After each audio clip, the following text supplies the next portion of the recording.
Hi, I'm Sophie, And I'm Joe. and welcome back to Spilled.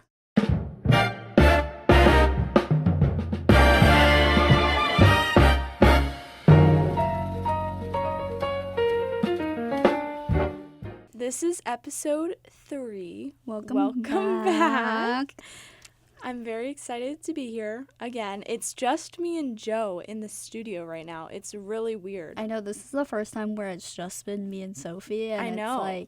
It's like odd. personal. I know, it's very like we're intimate. about to get Yeah. You can't really see it, obviously, but it's very like mood lighting. Yeah, we've got those sunset lights on us. Fun fact: when I came into it in here, it was really hot, and like obviously it's really cold outside, so it was like drastic. Yeah, the temperature difference was. Yeah, it's usually really like hot. hot. in the studio. I don't know. I guess there's just not much airflow. But today in episode 3. I can't believe it's only 3. It feels like it's been longer. I know, it feels like we've done a million. I know. We are going to be talking about rejection and redirection. They could be on their own or they can they could go separately or they could work together because in my opinion, I think rejection and redirection are kind of like two sides of the same coin. Mm-hmm. You know, I think they go together. Rejection isn't just a dead end. It's more of a course correction, if we want to I feel like redirection is like the mindset you want to have when you go through rejection. Yeah, exactly. I think that all that we're going to talk about today, I think the conclusion will probably be that it's all about the mindset you have and the perspective that you want to look at things from. But I guess I kind of want to start off with a question just to get our experiences out in the open. If you've experienced rejection and maybe also redirection after it, all the details. I haven't really been through like a strong Actually, that's not true. Oh. I feel like the most recent one is I applied for this job. Really? Yes. When? I actually applied for 2. Well, one is like it's like a summer camp position. I've done it since like junior year. Yeah, like something you keep coming back to. And I applied for like a leadership position and got rejected. Really? From it. I did. After all that time you've been working there?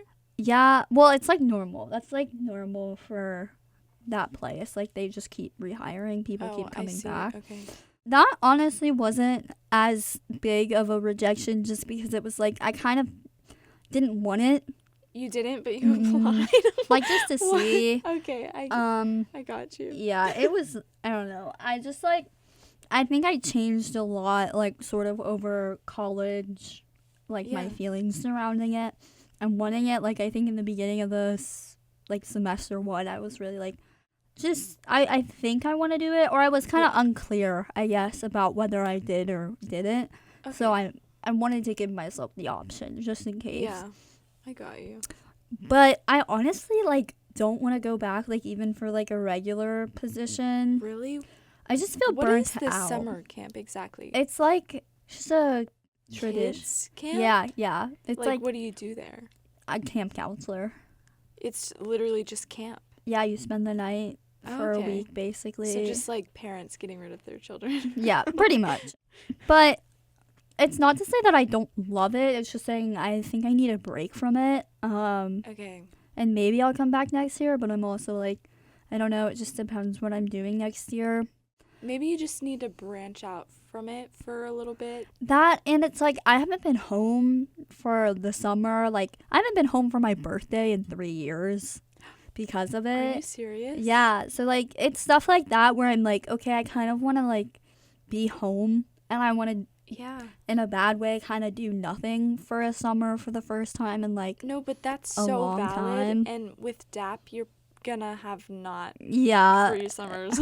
I know. For so it's like a while. I need to like I kind of want to take that time to sort of just do my own thing. I also think that like college so much busier than I was in high school. Like, I feel like I'm doing stuff constantly, and I think I want to take the summer to just relax. Yeah, that makes sense. Okay, so you weren't really bummed out by the rejection? No, I mean, like, I think for like 10 seconds maybe, and then I was like kind of relieved because I was like, I don't want to do this. Like, would you say you were redirected, or do you think that that was already kind of happening? I think so in a way, but I also don't think like it's a good example of like, okay, I got really crushed and like and like I needed to like change my mindset about it. But I think like, I mean, even like in my major we do this thing called critique. You guys do it too. And no, but I went through a DAP drawing intensive camp, and we did critiques every day. I know that's nothing compared to what you do, but I know what you're talking about. Yeah, and it's like, I mean, like some of them are really chill, and then some of them are really like strict. Those scare me so bad because I did those in high school too, and man. But like, I feel like sometimes you can be met with really harsh criticism, and you have to sort of be like, okay, like this doesn't mean I'm horrible at, or like, it's not earth ending. It's just like you're redirected to create something better, maybe, or something with whatever the critiques they give you, I guess. But that's interesting. But I feel like that can feel really harsh though, because it's about what the work you're doing. It's not about you as a person, but when they're talking about it, it kind of feels like it because you're putting like everything your heart into it and everything into your work. Yeah. So, but I also think there are, ironically enough, like at the same time, there's days where it's like, I wish I would have received more feedback, more criticism. Really?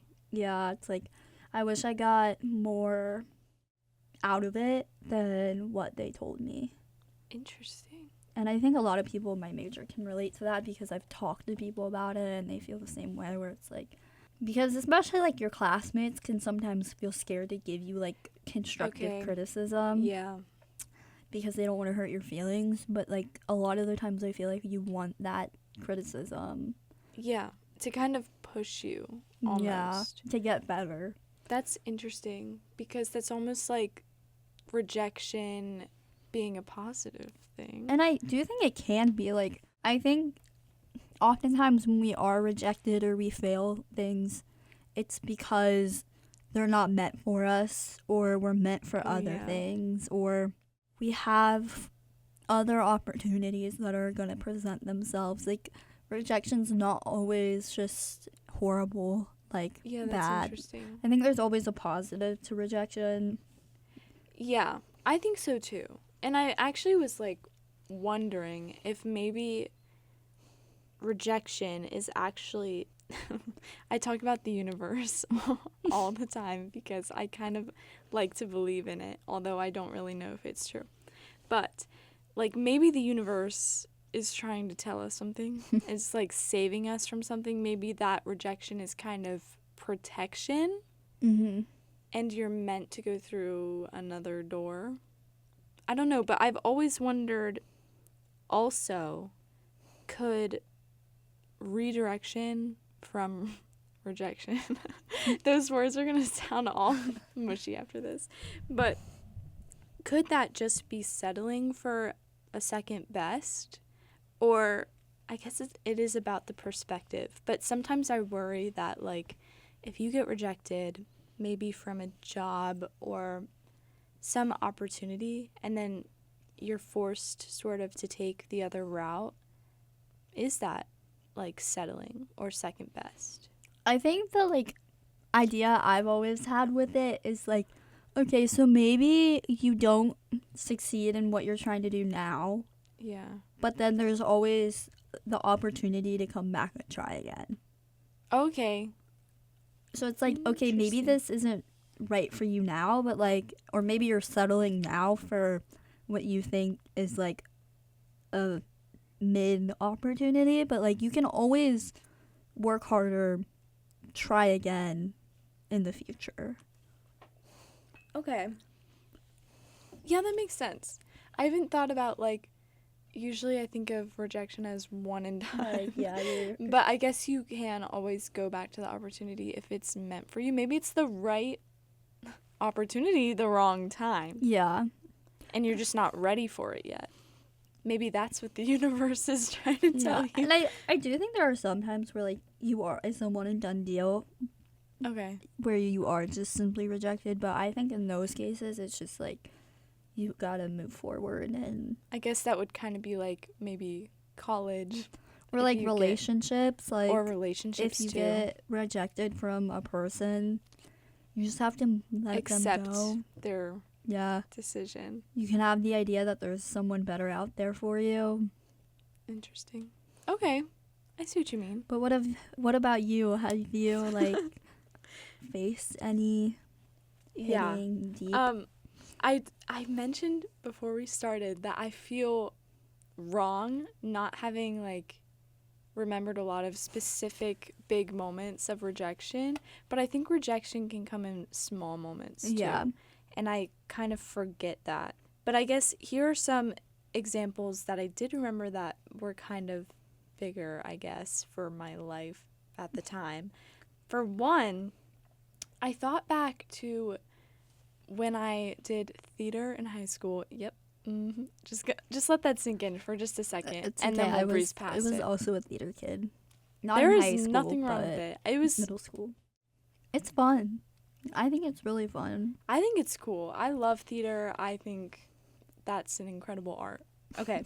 Anyways, there's been times when I would audition and I wouldn't get the part I exactly wanted, and I would get so upset, but not exactly because of not getting what I wanted or the part I wanted, but more beating myself up because I would take that rejection as, like, a personal offense.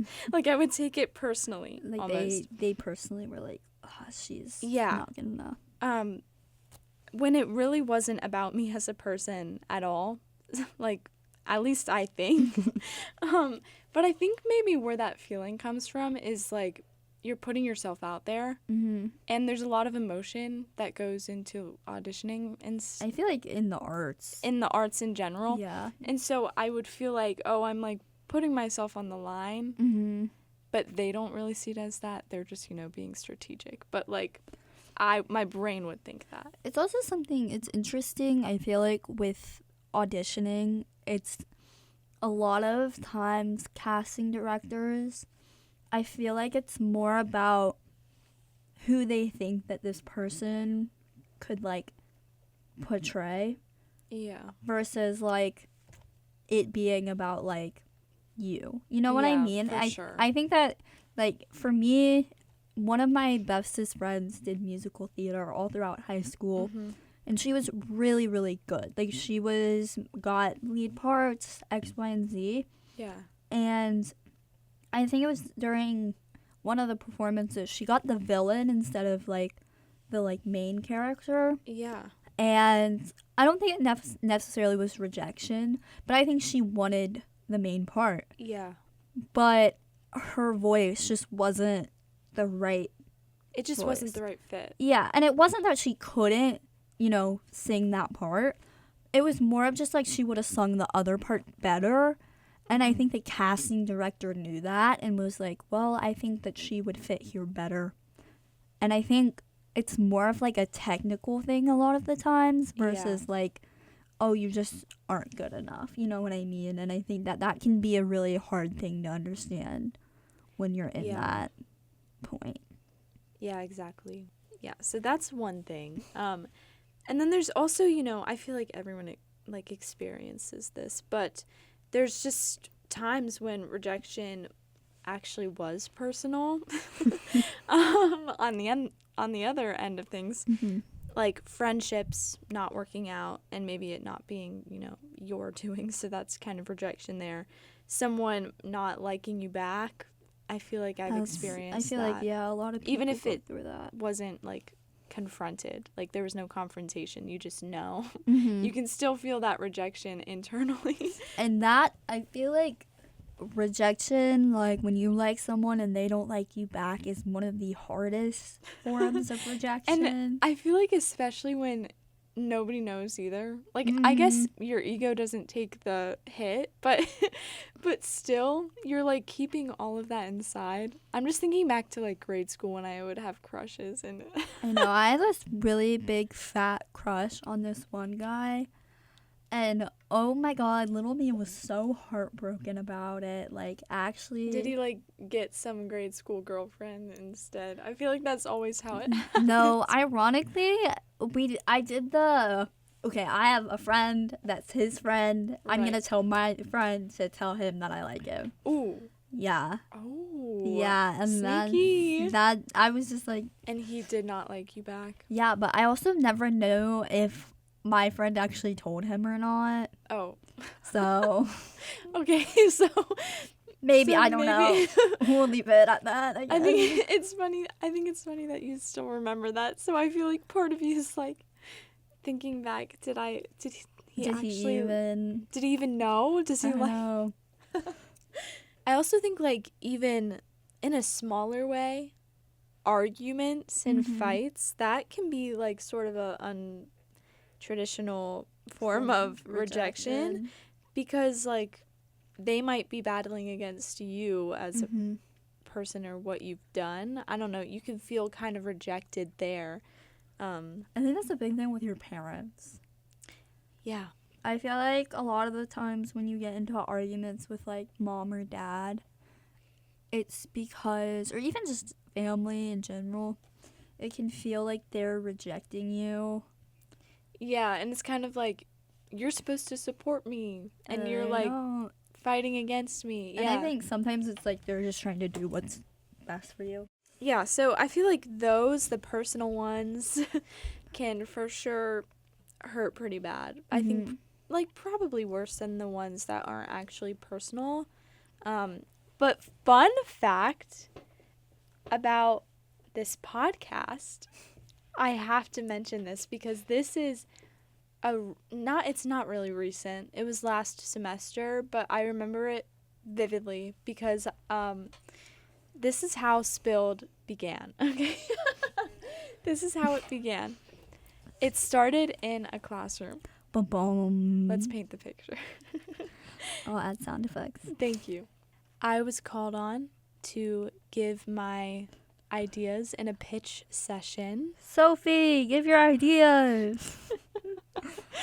And I said, I didn't really know what I wanted the podcast to be about, but I knew, okay, I want to make a podcast about like philosophical things, but I feel kind of lame saying that. So I said, yeah, I know I want to make a visual podcast, but I'm like not exactly sure what it's going to be about yet. It was a lie. I did know what I wanted it to be about, like the premise of it. And my teacher, I don't want to... She's exposing I don't them right want now. to... Like, actually, this was good. He was just doing his job. He said, okay, you can't not know anymore. Okay, technically, it wasn't like you're late to the party because nobody really had their ideas figured out yet. But he said, you can't pitch something without knowing, which is true. I probably should have just had the guts to say what I really wanted it to be about. But basically, look at you now. I know. I was really embarrassed, basically, because, what was going on inside my brain, what I knew about the podcast was not being shared, and so then everyone kind of probably thought I was stupid and shut. Anyways, so I was so embarrassed that night I wrote the entire plan for Spilled, like everything to a T, and was hardcore battling for the next few days because I was so determined from this rejection, sort of, that kind of caused me embarrassment, if I'm being honest. And so that's how Spilled came to be, because I was like, I can't wait anymore. I need to like write down every detail. I asked you to be my co-host. I was like, let's do this. I know, when I met you, you were really driven about and I'm not it. anymore. No, I just feel like,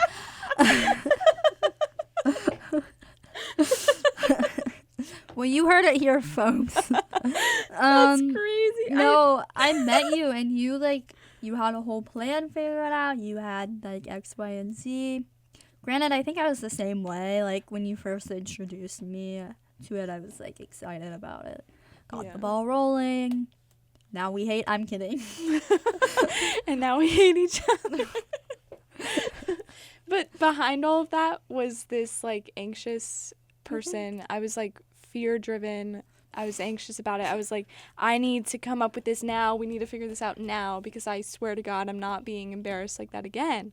Can I ask you, how was the first episode then? Did you think like how it went? Because the first episode we filmed, we were here for like 4 hours. A long time, because we had a lot of technical difficulties, and like, which is the first episode wasn't visual because we didn't know that.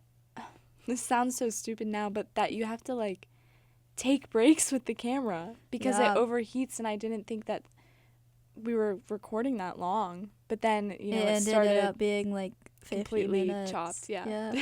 Wait, so how was your mindset like about that? Were you worried that we were going to be spending like the next 10 episodes like for 4 hours every Monday night? I was so worried, and I was anxious all the time about it, because I was so determined to have this like figured out right away. I needed to like realize that it was all new, so it wasn't going to happen like that. But since I had planned it all out, and like we made all the socials, like it was a done deal. Like this was happening. Had it pretty much like, I felt like, because it was, becoming a thing, all my family knew about it, my friends, I was like, we have to live up to this. And I mean, like, it did. And there were just, some technical issues along the way, and we still experience those now. I think it's kind of amazing just to see, even like after like half of a year, how much we've grown from, and how much we've done and talked about, and all the guests. Oh, how many people we've met. That is true. Like through just this interaction every Monday night, like, is kind of insane to think about. I think that it's just interesting to see, and I'm sure you got a really good grade on the project because funny story about that. Oh no. So I got like 100%. I mean, it was a lot of submission. Five episodes per submission, and there were 2, one mid-term and one end of term. But the thing is I didn't submit. I completely thought I did. This recently came up. I thought I had submitted my second portion with the 5 episodes, and I also low-key didn't think that I had to, because I had submitted all the stuff in the first one. So I went in with my counselor to schedule classes for next fall, and he's like, hold up. There's an I here for incomplete on this class. Oh, no. And I freaked out. I was like, what? Are you serious? I did so much for that. And what do you mean? So I emailed the professor, and he was like, yeah, you didn't submit the second half of the stuff, but you can submit it now and we'll get it changed. So thank God. But like, you would think, for a hot minute. I know, you would think all this work and you must have gotten 100. I mean, in the end, I think you did. I did, but like, you were freaked out about it. Crazy. No, that's like insane. But I know we've just grown into everything that, I don't know, the like vision. I know. So that rejection, that's probably the most, what's the word? Influential, impactful rejection I've ever gotten, maybe.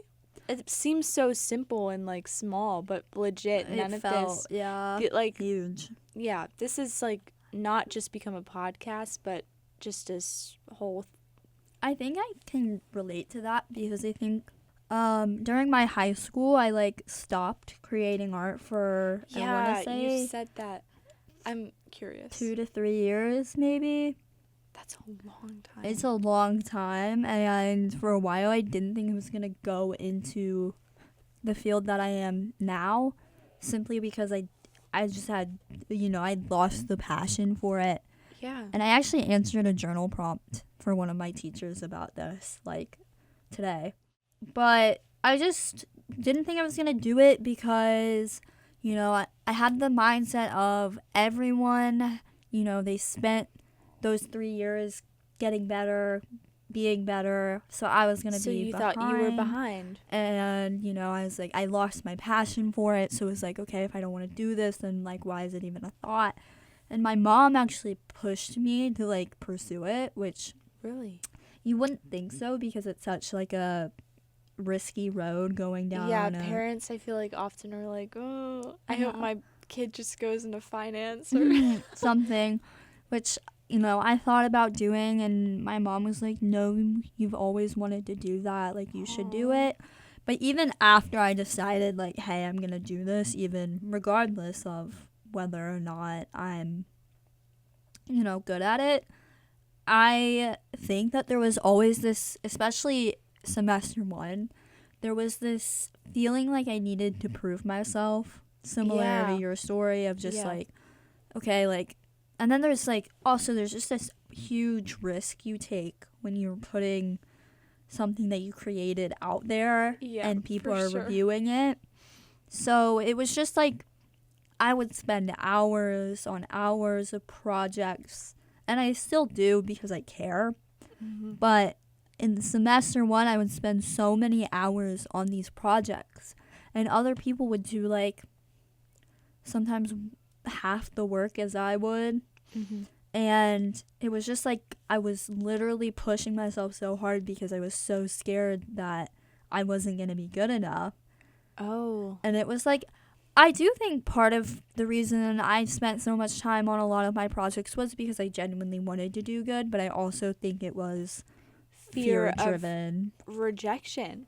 Yeah. Which is like huge. Another thing I wanted to talk about because like I totally relate. I feel like I'm not really a risky person. I don't take a lot of risks, not big ones at least. I think it all connects, you know, that like the fear of rejection, that amounts to like risk as well and putting yourself out there. So I feel like that's what you're describing, right? You know. Definitely. I think that even like socially that's a thing. Like like making the choice to just go out there and talk to someone versus, you know, to put yourself out there and talk to new people, that can be risky. It's really hard. I think it's actually interesting, like, putting side by side, like, the fear of rejection versus rejection itself. Yeah. I think that a lot of people, myself included, definitely, we tend to let the fear of rejection control us so that we can avoid actually being rejected. Yeah, I totally do that too, and I feel like that can be worse than the rejection itself. Because I think, you know, with rejection there comes regret, or the fear of rejection there comes regret. Yeah, like you might fear that you'll regret not taking the risk or taking it and then being rejected. A lot of R words. Yeah. Yeah. So far we have risk, rejection, redirection, regret. It's just like, yeah. I totally get you, and I feel like that's what gets me the whole, like, for all of that, because I just have a hard time thinking of a positive outcome. I feel like because I'm so fearful of a negative outcome, so then, you know, I've just deterred you. I feel like I already just assume that you're gonna I'll be rejected. You know That's so sad. Yes. But like, it's just, I think it's the realist version of me, because I think that I am very like realistic about my life and everything. So, which has good and bad. Yeah, it's bad in this aspect because I feel like I let it control me a little. You like to be prepared. And I think with rejection, you can't be prepared for that. Like, you can say, I'm going to be rejected from this, but ultimately, I think that when you get rejected, the feeling of being rejected is a lot worse than, like, what you prepared for. I just think with putting yourself out there with these risks and the possible rejection, like that's all the unknown. You know, you can't like determine, or you could guess, but you can't determine for real or predict for real what's going to happen. And I think I'm very much a person who likes to have things planned out and know What like happens, the end of things or what will happen. So do you think it's a big part of like the fear of the unknown? I think so. Mixed with like the fear of rejection a little bit. I think it all intertwines. Yeah, it's like a tree. Yeah, exactly. So, yeah, that's definitely, I don't know. But then I guess, like, the question is then, like, what do you do if that is what you are afraid of? If you're afraid of if you have a fear of rejection, then what do you... Then how do you push through that? I think that, it's just definitely something that I had to work through in therapy.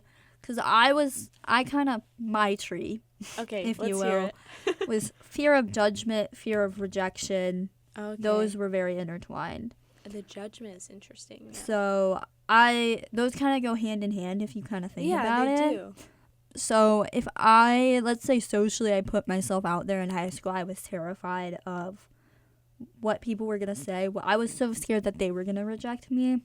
So, you know, what I did was I just didn't talk. I didn't talk to anyone. Yeah. I've touched on this before. You know, if they can't see me, then they can't judge me or reject me. Yeah. The problem with that is that eventually you have no friends and you're anxious all the time. You're sad all the time, depressed. Like, pretty much, like, sums it up. So when I went to therapy and I talked about it a lot, I discussed it a lot. Ultimately, the only way that you can get over it is to slowly break out of the pattern and start putting yourself out there. Yeah. And it's obviously you can't go from not talking to everyone for multiple days on end then to just, okay, I'm going to be bright-eyed, tailed, and bushy-eyed, and I'm going to go out and I'm going to talk to every single person. Yeah. And I think part of me honestly had that expectation of therapy that I was going to go in for one session and come out a whole changed person, which is just so unrealistic. I think a lot of people feel that way. So, yeah. But it takes time, and it's hard. It is so You're hard. Like rerouting a part of your brain. Mm-hmm. And not only are you rerouting your mindset, but you're doing it while you're still feeling like you're in that fight or flight, while you're like still scared. Yeah. But the only way you can stop that is by changing your mindset, changing the wiring of your brain. So the way I got through it was I had to slowly sort of simultaneously change my mindset, but also push myself to start eating lunch in the cafeteria, going to like club meetings, inviting people to hang out, which actually was one of the biggest challenges I think that's really putting yourself out there. Was initiating a new friendship. And honestly, that's how I met one of my best friends was during that time Really? You know, yeah. Well, that's actually really sweet, though. Did she know you were going through all of this? No. I met a couple best friends. So one of them I'm very close to. Okay. And I am very grateful because I think after a long time of feeling not close with people, when you get that sort of friendship from someone, you're a lot more grateful towards that. And you're a lot more happy that you have that friendship. So I think when I think back and I look back at like the journey from outgrowing the fear of rejection in a way socially, I think back and I do think that ultimately it gave me a lot of positive attributes. Yeah. I think I tend to be someone who's very grateful for the friendships that I have. Yeah. And I think that although sometimes I still do struggle with rejection sensitivity, I'm definitely more able to sort of control my mindset and become, I think, closer to people than when I once was.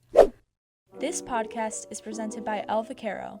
Authentic Mexican dining just steps off of UC's campus on Short Vine. Visit El Vaquero today at 2845 Short Vine Street and follow them online at El Vaquero Clifton. El Vaquero, the best in Cincinnati. I think I still struggle with rejection in terms of academics. Okay. And that was something that I hadn't even realized back then that was like something that I had gone through. I mean, I feel like things like that get ingrained in your mind, and then it's hard to break the cycle. I think that's a common theme there.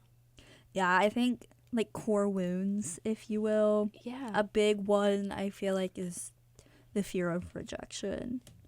Yeah. Do you think, like, whether it's purposeful or not, that parents, like, parental expectations kind of put that pressure on you in academics, or do you think it was solely just that experience?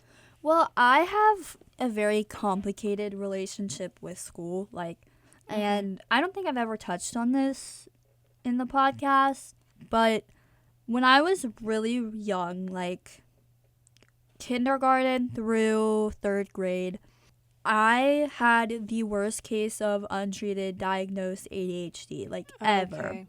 It was, like, insane.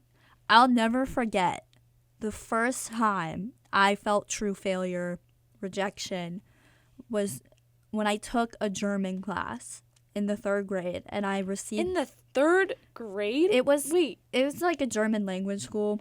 So wow. we, like, took German. But I received my report card back, and I read it through. It was C, C, C, and then I looked over. It was German, F, and then D, D, D. And, you know, like, it's one of those things where you look back at it, and you're like, how could you tell a 3rd grader that they're failed? Like, that's so... I hate the grading system. Just side note there. But and it's something where it's like, if I could look back and give myself a hug and be like, that's like you're not. Giving me chills right now, because that's... I've never thought about it in that way before. It's definitely... And then you get embarrassed by it, because you don't want people to think that you're stupid, that you're dumb. And there's such a, like... pressure on that, and when you're in you're also younger like years, like 3rd grade, like you don't want to show Billy your report card that you're like dumb. Yeah. So I think, and then what ended up happening, right? My parents pulled me from my public school, and they put me in a special ed school, specifically for kids who have learning disabilities. And I think that was honestly like life-changing, because, you know, had I not been at that school, I don't know where I would be now. I don't think I'd be in college. I don't think I would have gone to high school or middle school. Like, you know, like, that's a huge rejection and redirection example right there that you did not mention until now. But, like, that, like, honestly, props to you. That's, like, so hard. I can't even imagine. It's sad because it happens so much more than, like, what people think it does. Like, you'd be surprised. And honestly, I hate to say it, but a big reason that I got away from that was because I had the money, I had the resources near me to sort of get that. And there's only 2 schools in the country that cater for learning disabilities specifically. For real. Wait, one is in Cincinnati? Yeah. Are you serious? It's insane. And then the other one, I think, is like in Columbus. What? Or something Ohio like that. for the win. I know. Something like that. I could be wrong, but every other state needs to that's get what up my on mom there. told me.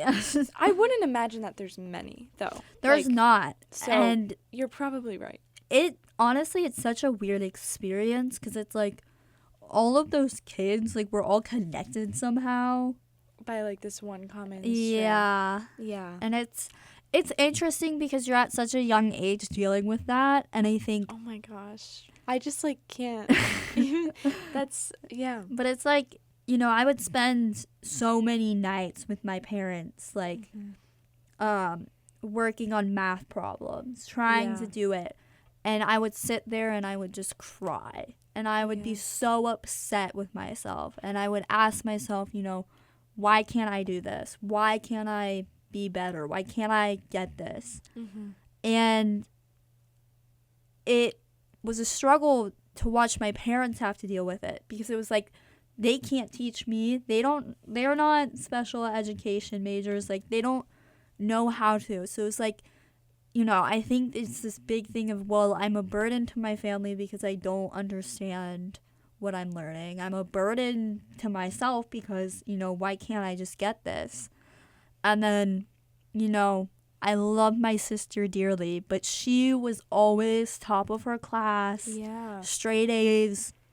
Man. She would come home, report card A. And my parents, they would hang it on the wall because they want my sister to feel proud. And then I'd hang mine up next to her, and I was like, you know, why can't I get it? Like, why? What is so wrong with me that I can't, you know, fathom? And honestly, when you're so young, you don't comprehend that. Like, you don't get it. You just know you're feeling it. Yeah, and it's something where I look back at it now, and it would be like, if I could go back and tell myself, like, you're not a failure. You're not at all. It's not you. And it's okay. And it also something I think a lot of times parents don't know how to deal with that. And it's a hard thing to deal with. It is hard. And I think there is such a big thing in our culture when it comes to academics from parents to be strict for those A+++s. And I think we really have to shift our mindset as a culture to be, I don't care what letter grade you get, I just care that you're trying. Yeah, and that, like, you're learning something. It doesn't, because if we're being so for real, you are testing kids in the wrong way.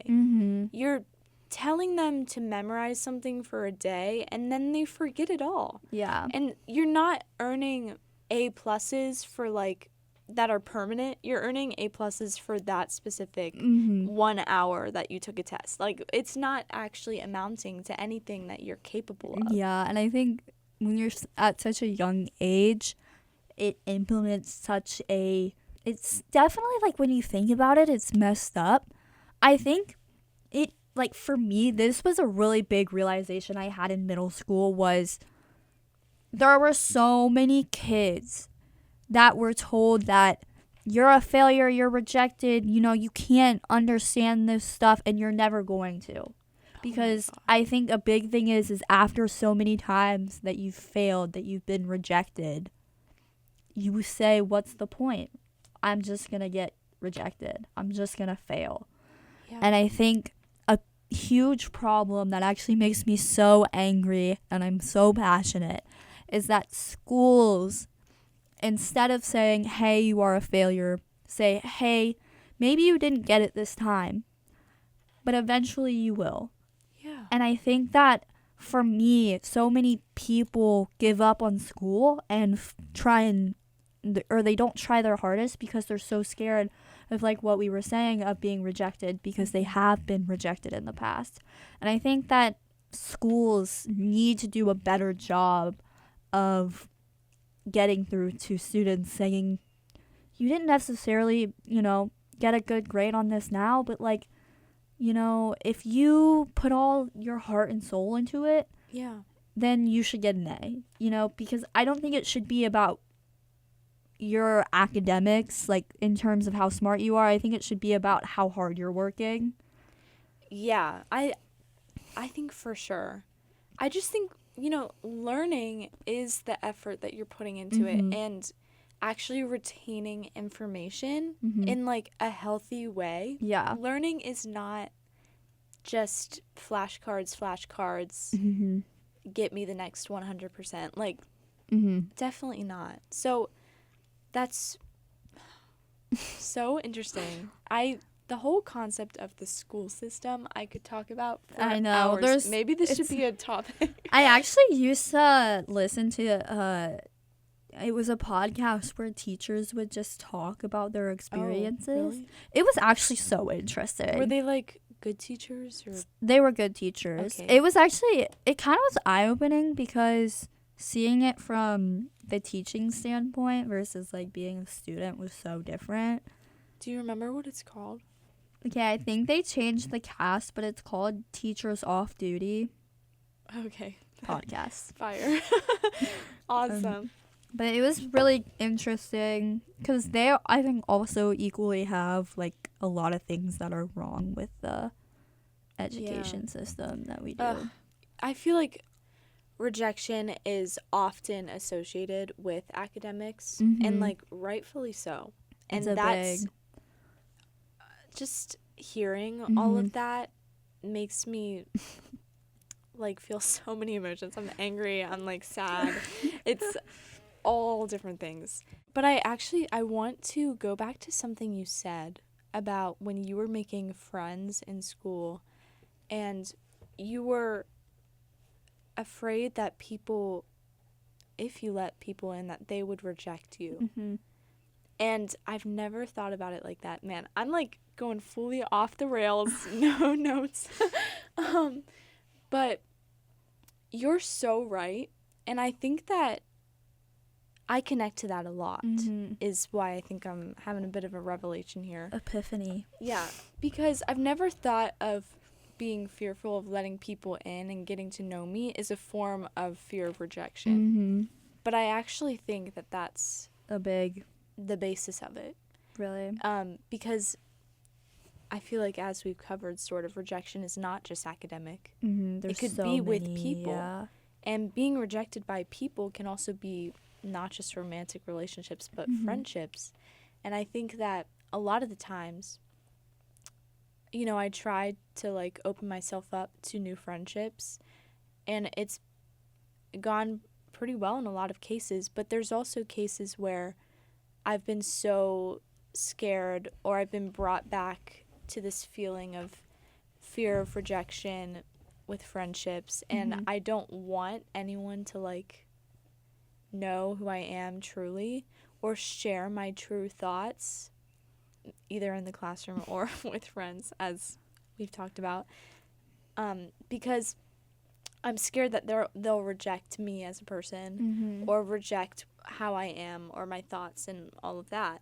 So that's so interesting that you went through that. Yeah. Pretty much, yeah. And I'm so glad you brought that up because... revelation. Yeah. No, I definitely, I think with that experience, it was just really interesting in general because I feel like the more you think people are going to reject you, the more you tend to reject them.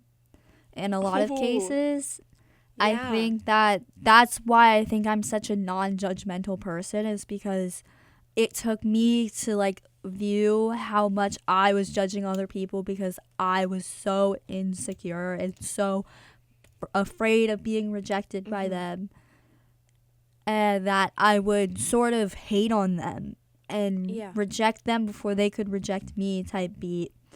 And, you know, I would rip them apart, and that fills you with so much pain. Like, all in all, like, if there was one thing that, like, I could tell myself was to be kind to yourself, but then be kind to other people, and not to reflect what you're going through on them. And it was just, you know, I think the way that you handle rejection and the fear of it, you kind of have to sit back and analyze yourself and see where you are personally with it, how you react towards it, and you know, go from there. But I definitely went through that on a really big scale.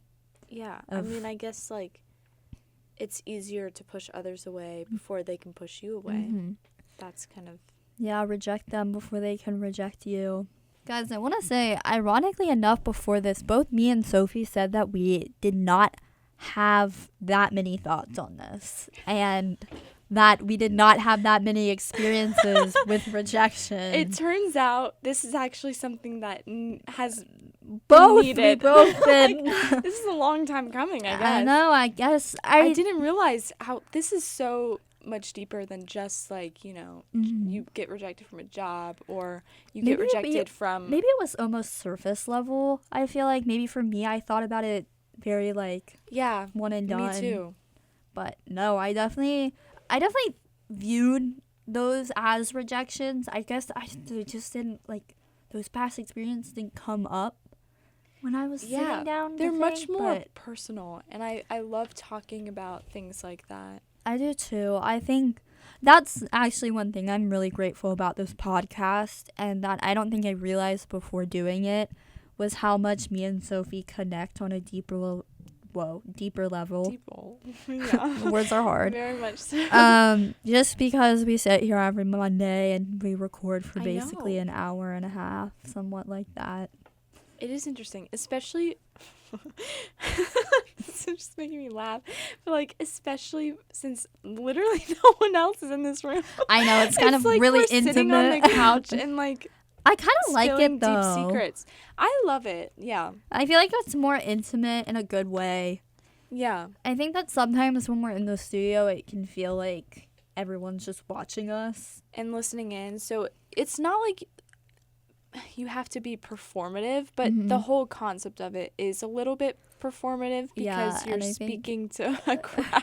The first couple of episodes, it definitely felt I was there was very a lot of pressure. Scared. Yeah. I was scared too, yeah. And then I'd look over and Jude would be looking at me and I was like, I gotta ignore this. And then it'd be like, oh, I'm looking at this person for too long. Like, I need to break eye contact. Yeah.